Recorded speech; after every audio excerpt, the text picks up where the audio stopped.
Oftentimes, when you think of the Wayans family, you automatically think about brothers Damon, Marlon, Sean, and Keenan. However, a more accurate focus on the Wayans would include their sister, Kim Wayans. Since 1987, Kim Wayans has quietly been able to hold her own amongst her popular brothers. From an early age, Kim had dreams of being in show business. She voiced her aspirations out loud, while her brother Keenan had a more of a secret desire to be in the business. Kim would make her stamp alongside her brothers for years on shows like In Living Color and The Wayans Brothers, and has been a sixth man in her comedy family who could easily shine amongst the starting five. In recent years, Kim has managed to remain consistent even after more than a 30-year run in entertainment. Before Tracy Ellis Ross, Regina Hall, and Issa Rae, Kim Wayans represented for black women in comedy, which is why she's unforgotten. Born in 1961 in New York, part of the famous Wayans family and growing up with 9 siblings, Kim Wayans had her eyes set on Hollywood much earlier than her older brother Keenan Ivory Wayans. Keenan says all of the brothers in the family agree that Kim was the most talented. As kids, my sister was the one that you knew was going to be in show business. Where I had this secret dream, Kim had this desperate dream. My sister Kim was in every community play, every production at school, every musical. I mean, that's what she did, and what made it so desperate was she didn't have the money to do it, so she would make her own costumes. Keenan, as the oldest sibling, would make a move in 1980 that would impact his family and Kim's life. He, along with Robert Townsend, would decide to take a leap and move from the hustle of New York City to the bright lights of Los Angeles. During this time, Kim attended Wesleyan University. I didn't do any acting in college at all. At that point, I was trying to talk myself out of this. I just decided to major in English in case this didn't work out. Upon graduating, she would take the chance at joining her brother in Los Angeles. According to Kim, her first paying role would be in 1987's Raw by Eddie Murphy. Coincidentally, her brother Keenan and Townsend would both be involved in the project. I was more than an extra, I actually had one word or something. Kim's desperation and persistence would continue to pay off when Keenan co-wrote Hollywood Shuffle with Robert Townsend and gave her a small role in the film. Her biggest break would come soon after by appearing in A Different World as Allison. The role was recurring as she was in 11 episodes of the series. From there, Kim picked up work in I'm Gonna Get You Sucker, created by Keenan, among a few other projects. It was at this time that Kim revealed, like most artists, had a difficult time in finding her voice. When I was young like that, I didn't really trust my voice. I looked to my brothers, I looked to other people to basically tell me who I was. But deep inside, I knew who I was, and I knew what I wanted to do. Wayans went on to say that because she was so young and didn't understand a lot about the world and how it worked. In addition to her being young, Wayans also struggled to find her voice due to pressures of the industry. Trying to figure out my place in the industry was hard because things are changing now and doors are opening up now. But when I was coming up and looking for opportunities, they will put you in a box. And there are certain things that are asked of you to do as a black actress, and it really wasn't all that thrilling, all that exciting. In the end, the lesson Wayans learned was trust your own voice. In 1990, Keenan would get the opportunity any upcoming artist would crave, his own show at Fox. The show would be called In Living Color, which gave Kim, along with her siblings who also made the move to Hollywood, national recognition. Kim stayed on for 4 seasons and was known for her impressions of LaToya Jackson, LaWanda Page, Oprah Winfrey, Whitney Houston, and Tina Turner. Kim also developed several original characters on the show like Bonita Betrayal. Almost all of the original characters I did on that show, I created. I didn't get credit for it, but I did.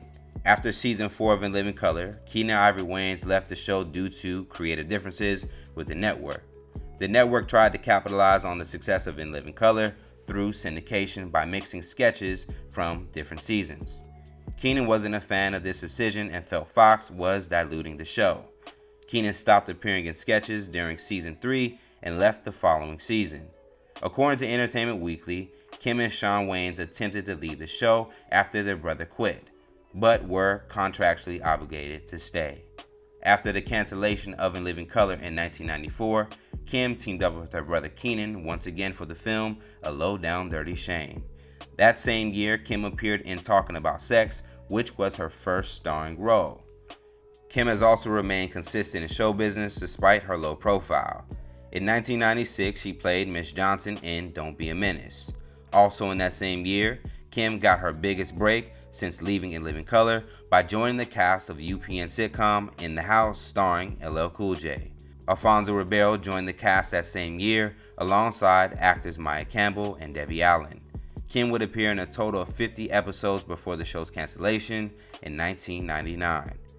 After the ending of In the House, Kim lended her voice to the short-lived show Wayans and also had roles in Joanna Man and Dance Flick. In addition to being in front of the camera, Kim also had a vital role behind the scenes when it came to My Wife and Kids, starring her brother Damon Wayans. She would end up writing over 16 episodes of the show and was a story editor on over 50 episodes. Outside of her career, Kim has also grown in her personal life, as she would marry fellow writer Kevin Knotts.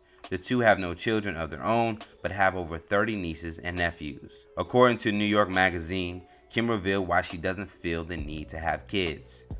"I'm auntie mommy. I think it's because I come from a huge family that I don't feel the need to have kids. I've always had kids to love and to coddle. When I get tired of them, I take them back home." In recent years, Kim has made the transition from film and television to the theater stage. In a 2015 interview with NBC, Kim would reveal why fans didn't see her become as famous as her brothers. "Well, you have to decide what's important for you in life, and while my career is important and brings me a lot of joy, it's not everything. I'm more about the art. I like expressing myself as an artist, but I'm not chasing fame. It never happened. So the opportunities that have come to me, and the opportunities that in some way help to either expand me as an artist or challenge me as an artist, that's what I find exciting. I don't find it exciting to be on the cover of every magazine or on everyone's tongue on social media. That really holds no appeal for me."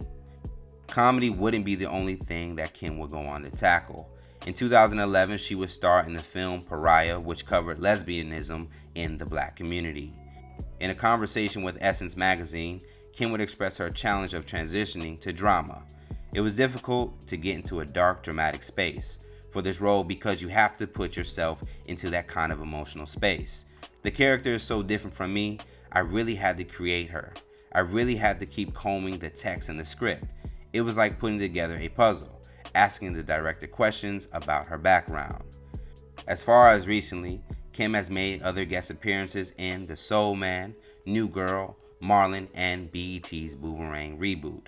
Circling back to her childhood love, in 2019, Kim had a role in the theater production An Act of God. In the play, she would take on the role of God and received positive reviews. Acting of all kinds is something that Kim enjoys doing. "I kind of put it out there in the universe. I wanted to do more theater because I love the experience and I love the challenge." The Wayans family has acting and performing in their blood. The family has become a household name and recognizable in comedy.